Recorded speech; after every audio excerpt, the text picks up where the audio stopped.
नमस्कार दोस्तों। तो मैं आप लोगों के साथ अपना जो डॉक्यूमेंट वेरिफिकेशन था आरआरबी जेई का, उसका एक्सपीरियंस शेयर करने जा रहा हूँ। तो जैसे कि अभी 2024 की जो वैकेंसी थी आरआरबी जेई की, उसमें मेरा CBT 1 CBT 2 दोनों में क्वालिफाई किया हूँ। और उसके बाद फिर मुझे डॉक्यूमेंट वेरिफिकेशन और मेडिकल एग्जामिनेशन दोनों के लिए कॉल किया गया था। तो अभी 12 सितंबर को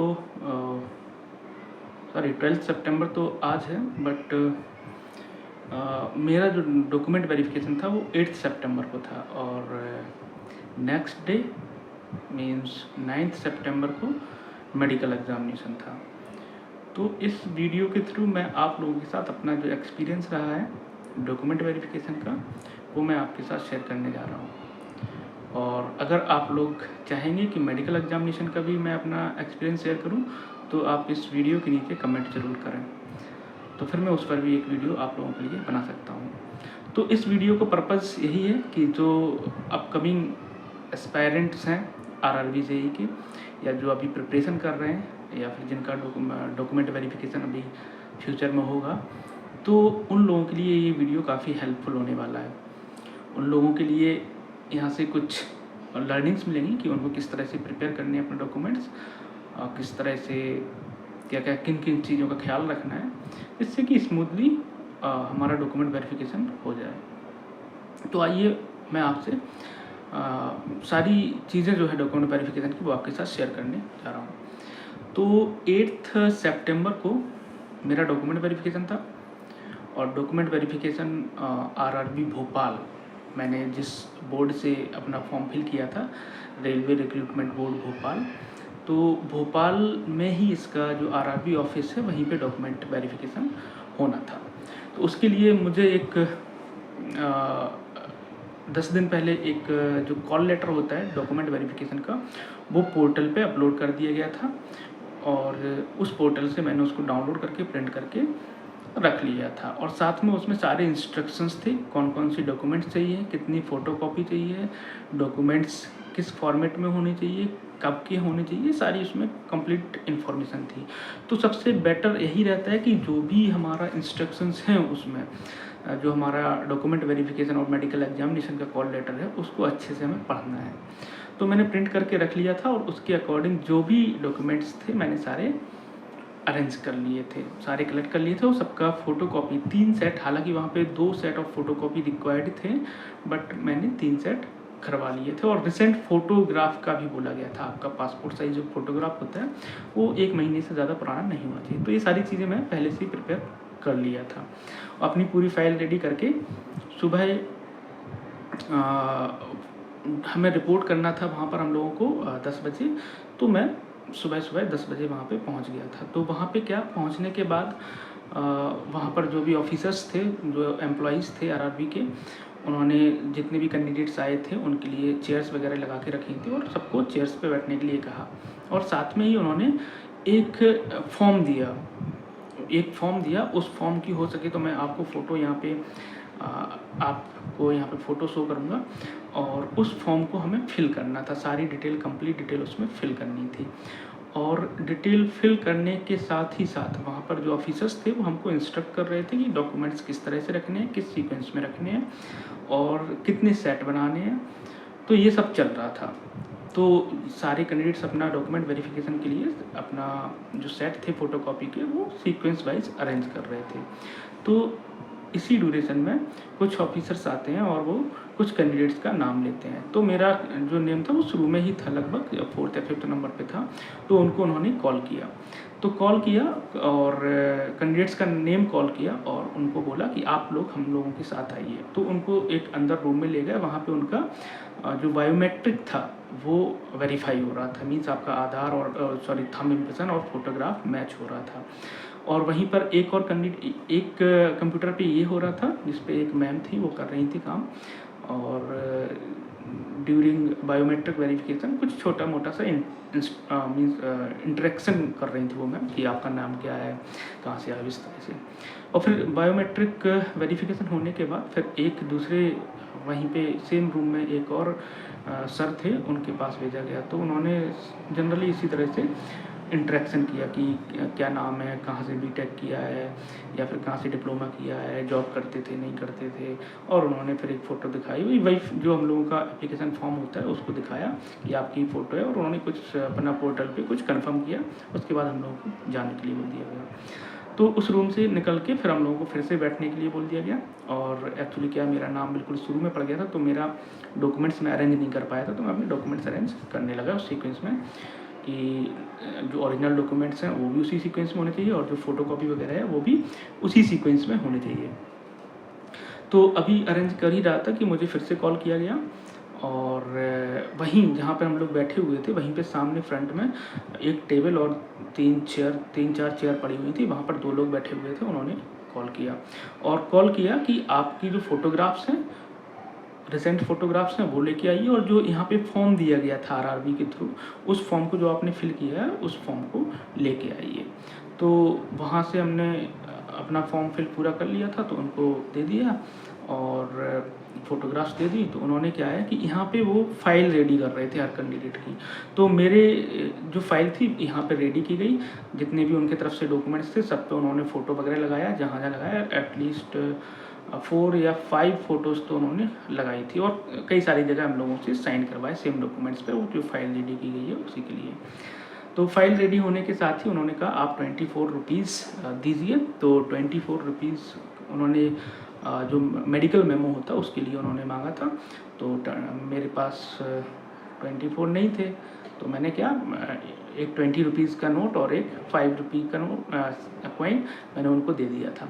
तो 25 रुपीज़ दे दिए थे, और उसके बाद उन्होंने मेरा मेडिकल मेमो बना दिया, जो भी जहाँ भी रिसिप्ट बनाना हो उन्होंने बना दिया।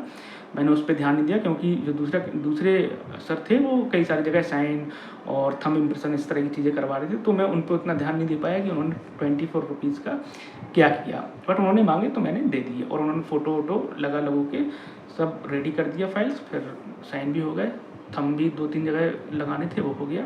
इसके बाद फिर से मुझे बैठने के लिए बोल दिया गया। मैं जाके फिर से अपना जो फ़ोटोकॉपी का सेट था वो रेडी कर लिया अपनी चेयर पर जाके। 2-3 मिनट बाद फिर से एक कैंडिडेट आता है, एक सर आते हैं, और वो फिर से नेम बुलाते हैं कि आइए आपको अंदर डॉक्यूमेंट वेरीफाई करवाने हैं। तो अंदर एक दूसरे रूम में लेके जाते हैं। वहाँ पर 3 कंप्यूटर्स थे, उन पर 3 ऑफिसर्स बैठे हुए थे, वो डॉक्यूमेंट वेरिफिकेशन कर रहे थे। तो हर कंप्यूटर पे जो सर बैठे हुए थे उनको एक कैंडिडेट दिया गया था। तो मुझे बुलाया गया, तो मैं पहुंचा। तो उन्होंने बोला कि सबसे पहले मुझे एक फ़ोटोकॉपी का सेट दो, जिस सीक्वेंस में बोला था उस सीक्वेंस में। तो मैंने उनको निकाल के दे दिया। तो उन्होंने क्या किया, सेट लेते ही एक बार देखा उसको, और फिर मेरे से ओरिजिनल डॉक्यूमेंट्स मांगे। तो मैंने एक एक करके जिस सीक्वेंस में था, एक्चुअली यहाँ पे ध्यान रखने वाली बात यह है कि सीक्वेंस इंपॉर्टेंट है। आपको सीक्वेंस जिस सीक्वेंस में उन्होंने बोला उसी सीक्वेंस में लगा के रख देंगे तो ईजी हो जाएगा, वहाँ पे टाइम नहीं लगेगा ज़्यादा। तो मैंने उसी सीक्वेंस में सारे ओरिजिनल डॉक्यूमेंट्स अपने फाइल में से निकाल के उनको दे दिए। तो उन्होंने मैच किया, और मैच करके सारे डॉक्यूमेंट्स मैच किए, एक एक करके नाम पढ़ा, जो भी डिटेल थी। एक जगह मेरे से एप्लीकेशन फॉर्म में जो बीटेक का कुछ डेट थी, issue date, certificate issue date और रिजल्ट डिक्लेरेशन डेट, तो उसमें मैंने फॉर्म भरते टाइम रिजल्ट डिक्लेरेशन डेट डाल दी थी। तो उन्होंने मेरे से कंफर्म किया कि ये जो पर्टिकुलर डेट आपने फिल की है एप्लीकेशन में, ये किस सर्टिफिकेट में है। तो मैंने थोड़ी देर अपने डॉक्यूमेंट्स में देखा, तो मेरी जो बीटेक की फाइनल ईयर की मार्कशीट थी उसमें वो डेट डली हुई। तो मैंने उनको बता दिया कि सर ये यहाँ पे है, तो उन्होंने ओके किया। फिर सारे डॉक्यूमेंट्स मेरे उन्होंने चेक किए करके, बहुत अच्छे से चेक करते हैं। तो ऐसा नहीं है कि आप कुछ मतलब लाइटली होते हो, डॉक्यूमेंट सारे बहुत अच्छे से चेक होते हैं। तो एक एक डिटेल जो इम्पोर्टेंट होती है वो देखते हैं, और डिटेल देखने के बाद एक मेरा एफिडेविट था। मेरा एफिडेविट इसलिए था क्योंकि मेरी जो 12th की मार्कशीट एंड सर्टिफिकेट है उसमें मेरी थोड़ी सी नेम की स्पेलिंग मिस्टेक है, तो उसके रिगार्डिंग मैंने लगाया था। तो उन्होंने पूछा ये किसके लिए है, तो मैंने कहा कि सर जो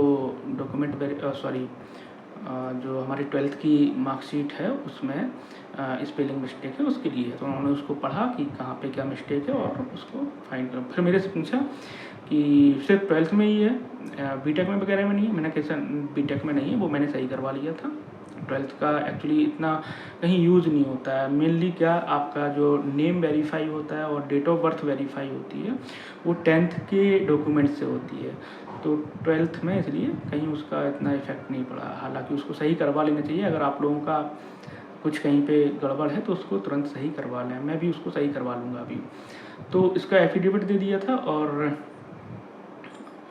यहाँ तक उन्होंने सारे डॉक्यूमेंट्स चेक कर लिए, वेरीफाई कर लिए। और एक्चुअली मेरा क्या है कि मेरे एंड में एमटेक के डॉक्यूमेंट्स भी उसमें अटैच थे, तो उन्होंने मेरे से बोला कि फॉर्म में एमटेक रिक्वायर्ड नहीं है, बीटेक तक ही रिक्वायरमेंट है, आपने एडिशनल में क्यों अपलोड कर दिया।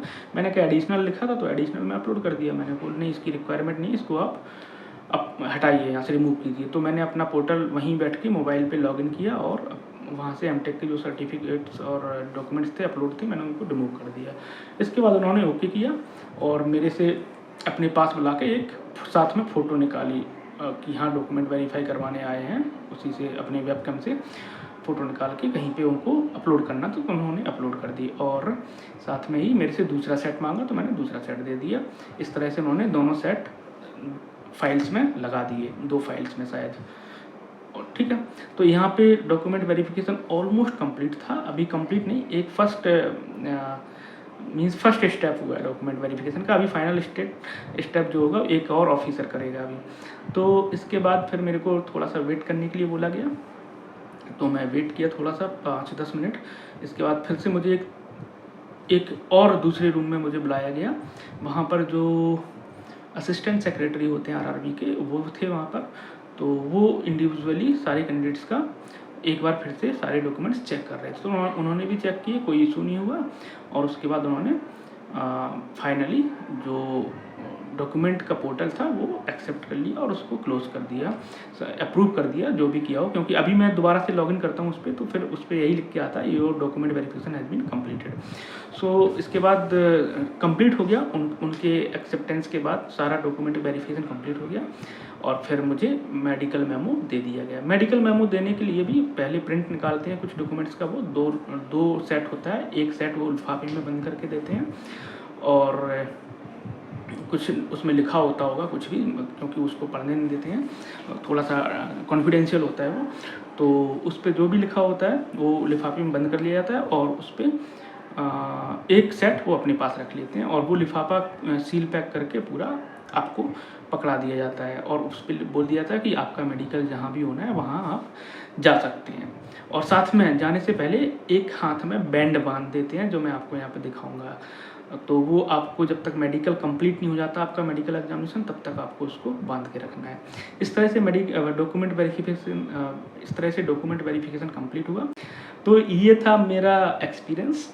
तो मैं यही कहूँगा कि डॉक्यूमेंट वेरिफिकेशन में कोई लोड लेने की ज़रूरत नहीं है। आपके जो डॉक्यूमेंट्स हैं, आपने जो भी चीज़ क्लेम की है, वो सारी चीज़ें अच्छे से प्रिपेयर करके सारे डॉक्यूमेंट्स सीक्वेंस में लगा के और 3 एटलीस्ट फ़ोटो कॉपी रख लेना।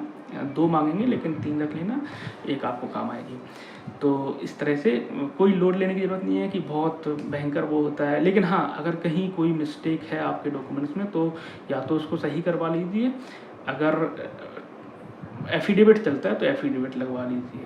और स्पेशली आपको ध्यान देना होगा, जो अगर आप कोई रिजर्वेशन आप अवेल कर रहे हैं, कोई रिजर्वेशन का आप बेनिफिट ले रहे हैं, तो उस रिजर्वेशन जो भी रिजर्वेशन आप ले रहे हैं उसका सर्टिफिकेट आपके पास होना चाहिए और उसमें कोई मिस्टेक नहीं होनी चाहिए। और वो भी लेटेस्ट मांगते हैं, पुराना भी मांगते हैं और लेटेस्ट भी मांगते हैं, लेकिन लेटेस्ट इम्पोर्टेंट होता है। तो ये मेरा एक्सपीरियंस था यहाँ पे। और मेरा डॉक्यूमेंट वेरिफिकेशन मैं वहाँ पे रिपोर्ट किया था 10 बजे और मुझे फ्री कर दिया था अराउंड 12:15, 12:15 बजे के लगभग मुझे फ्री कर दिया था। तो काफ़ी स्मूथ प्रोसेस है, बहुत अच्छे से करते हैं और जहाँ भी कुछ अगर दिक्कत आती तो पूरा फुल सपोर्ट करते हैं। तो ऐसी कोई डरने की ज़रूरत नहीं है। बहुत अच्छा एक्सपीरियंस रहा आपका, जहाँ भी होगा बहुत अच्छे से होगा, आपको बिल्कुल भी टेंशन नहीं लेनी है। क्योंकि क्या होता है ना, हम जैसे अभी मेरे साथ भी कई सारे व्हाट्सएप ग्रुप वगैरह बने होते हैं, टेलीग्राम ग्रुप वगैरह बने होते हैं, तो उस पर जो हर कैंडिडेट अपना व्यू दे रहा होता है, तो कुछ अच्छी इन्फॉर्मेशन भी मिलती है, लेकिन मेरे हिसाब से अच्छी इन्फॉर्मेशन कम होती है और बकवास इन्फॉर्मेशन इस तरह के ग्रुप्स में ज़्यादा रहती है, डराने वाली कि ऐसा होता है, वो ऐसा हो जाएगा, ये हो जाएगा, वो हो जाएगा। ऐसे कुछ नहीं होता है, बहुत स्मूथली होती हैं चीज़ें, आपको बिल्कुल भी टेंशन नहीं लेनी है। और जो ग्रुप ज्वाइन किए हो, कोशिश करो कि उस पर इतना ध्यान मत दो, इम्पोर्टेंट इन्फॉर्मेशन है वही आप कंज्यूम करो। बाकी जो डराने का काम कर रहे हैं या कुछ इस तरह की फर्जी बातें फैलाने की कोशिश कर रहे हैं, उन पे ध्यान मत दो। ऐसे कोई टेंशन लेने वाली बात नहीं है, बहुत अच्छे से डॉक्यूमेंट वेरिफिकेशन होता है। तो ये मेरा एक्सपीरियंस था डॉक्यूमेंट वेरिफिकेशन का, railway recruitment board junior engineer designation के लिए। बाकी में जो इसके बाद मेडिकल एग्जामिनेशन हुआ, अगर उसका भी आपको इस तरह का एक कंप्लीट रिव्यू चाहिए तो मुझे ज़रूर यहाँ नीचे कमेंट करें, मैं आपके लिए एक कंप्लीट इसी तरह का वीडियो फुल डिटेल में आपके लिए लाऊंगा। लेकिन उसके लिए आपको नीचे कमेंट करना होगा कि अगर आपको चाहिए तो मैं मेहनत करूँगा। तो आज के लिए इतना ही, मिलेंगे फिर से नेक्स्ट वीडियो में अगली कुछ इम्पोर्टेंट इन्फॉर्मेशन के साथ। तब तक के लिए thank you so much and enjoy your life.